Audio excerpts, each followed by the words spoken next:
There is something strange that happens as a Christian grows spiritually. The frequency of sin decreases, but the sensitivity to sin increases. A mature Christian sin less than he did years ago. Yet when he does sin, he feels the weight of it more deeply. Why?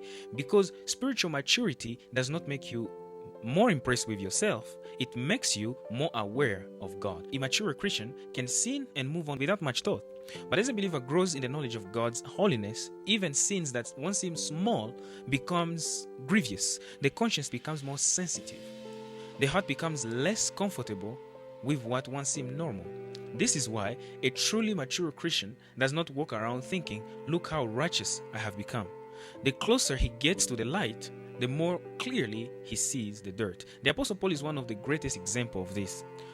Paul had an extraordinary Christian testimony. He suffered for Christ. He preached the gospel. He planted churches. He was used mightily by God. Yet, near the end of his ministry, he does not present himself as a spiritual celebrity. He wrote, "Christ Jesus came into the world to save sinners, of whom I am chief." 1 Timothy 1:15. Notice the tense.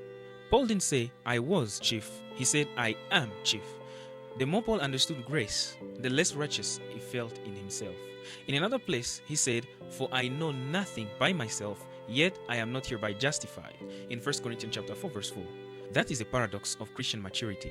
The more you grow, the less you see your own righteousness. A mature Christian does not become sinless. He becomes increasingly sensitive to sin. He does not become more confident in his own goodness. He becomes more dependent upon Christ's righteousness. This is why the Christian life is not a journey toward becoming impressed with yourself. It is a journey toward becoming increasingly impressed with Christ. The immature believer is thinking of how good he is, but the mature believer is saying, "If it were not for Christ, where would I be?" And perhaps that is one of the clearest marks of a spiritual maturity. You sin less, but when you do sin, you feel it more, and you run faster to Him.